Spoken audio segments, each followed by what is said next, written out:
कहवा के चूड़िया गढ़ावल हउए गोरे ढारावल हउए। अरे माई कवाना बाबू दुलारुआ के चूड़िया ता कहवा बिदाइया भइले। अरे माई कवाना बाबू दुलारुआ के चूड़िया ता कहवा बिदाइया भइले। कवन गाँव के चूड़िया गढ़ावल हउए गोरे ढारावल हउए।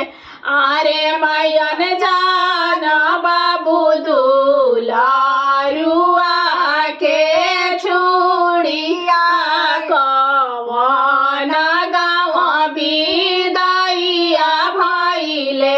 अरे मैयन जाना बाबू दुलारुआ के चूड़िया कवन गाँव बिदाइया भइले। अरे अरे भैया कवन भैया तेरा धनुही भैया साजी रखी है।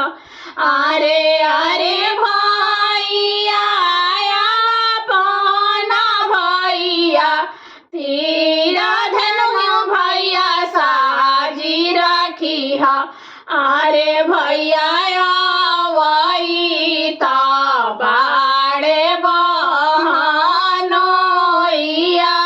ता कूड़ा खेत लड़ाइया ठानी है। अरे भैया आवई ता बाड़े बहनोइया ता कूड़ा खेत लड़ाइया ठानी है। सागर दीना भैया जीती आइले साझे बेरिया भैया हारी आइले। अरे भैया हारले कवन अइसन बहिनी कवन दुल्हा जीती लिहाले। अरे भैया हारले कवन अइसन बहिनी कवन दुल्हा जीती लिहाले। अरे अरे भैया कवन भैया मती तोहरो भैया भूली गइले। अरे अरे भैया कवन भैया मती तोहरो भैया भूली गइले। अरे भैया गैया रे भैंसिया गलू हरिता बहिनिया काहे हारी आइला। अरे भैया गैया रे भैंसिया गलू हरिता बहिनिया काहे हारी आइला।